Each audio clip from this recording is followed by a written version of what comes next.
बिस्मिल्लाहिर्रहमानिर्रहीम। मेरा नाम डॉक्टर आसिफ जावेद है और मैं चाइल्ड स्पेशलिस्ट हूँ और एज एसोसिएट प्रोफेसर इस शोबे में अपनी खिदमत से अंजाम दे रहा हूँ। आज हम जिस टॉपिक पे डिस्कस करेंगे, बात करेंगे, वो है बच्चों में नमूनिया से बचाव की हिफाजती तदाबीर। जैसा कि आपको मालूम है, सर्दियों का मौसम शुरू हो चुका है और इसमें बच्चों के लिए सबसे ज़्यादा ख़तरा सांस की बीमारियां ही रहती हैं, क्योंकि ज़्यादातर हमारे पास जो ओपीडी में पेशेंट आते हैं वो सांस की बीमारियों यानी छाती का इन्फेक्शन या गले ख़राब होने से उनका ताल्लुक़ होता है।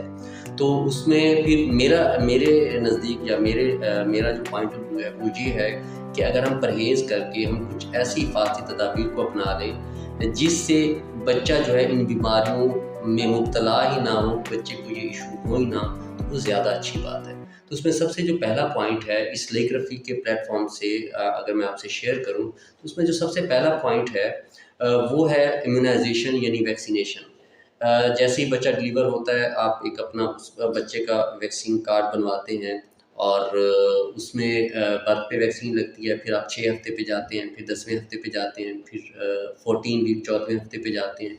तो इसमें जो वैक्सीन शामिल है गवर्नमेंट की तरफ से, उसमें नमूनिया से बचाव की वैक्सीन भी शामिल है।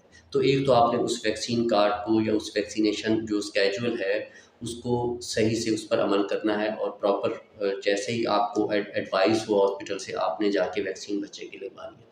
फिर कोविड की यानी कोरोना की वैक्सीन भी आपको गवर्नमेंट की तरफ से सहूलत मिलती है और वो भी आप अपने बच्चों को लगवाते हैं।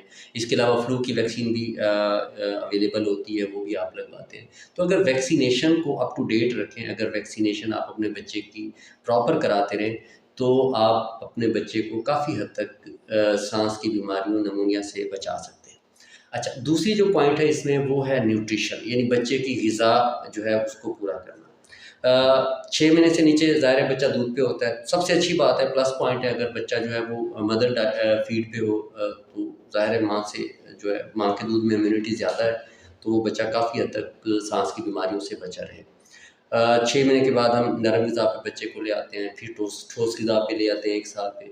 तो अगर बच्चे की डाइट में मुनासिब मिकदार में, मतवाज़न मिकदार में प्रोटीन, कार्बोहाइड्रेट, फ़ैट, इसी तरह नमकियात, विटामिन्स, ज़िंक, ये सारी चीज़ें अगर मतवाज़न मिकदार में मौजूद हों तो ये बच्चे की वेट गेन में हेल्प करते हैं, वज़न बढ़ाने में हेल्प करती हैं और बच्चे की इम्यूनिटी को बेहतर करती हैं, क्योंकि अगर एक बच्चे का वेट उसकी एज के हिसाब से, उम्र के हिसाब से अच्छा होगा, उसकी हाइट सही होगी, उसकी ग़िज़ा सही होगी, तो उस बच्चे की क़ुव्वत मुदाफ़ियत अच्छी होगी और काफ़ी हद तक बच्चा जो है वो इस तरह की बीमारियों से बचा रहेगा। तीसरा जो पॉइंट इसमें आता है दैट्स वेरी इंपॉर्टेंट और वो है हैंड वॉश।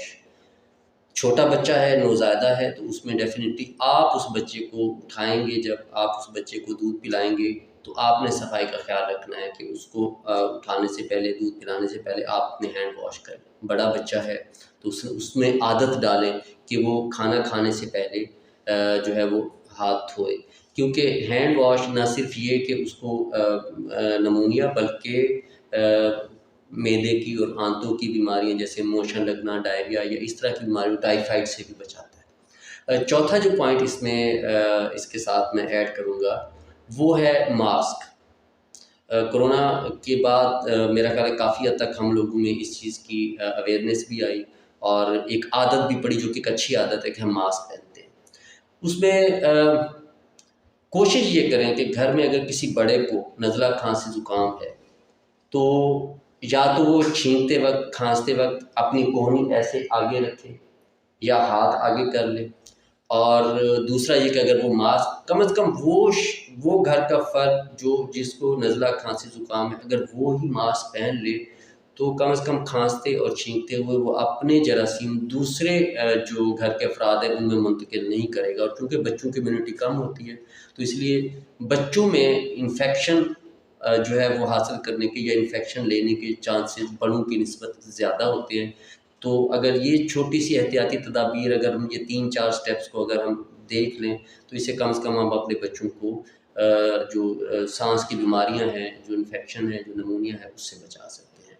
बहुत शुक्रिया सुनने का। खुश रहें। अल्लाह हाफ़िज़।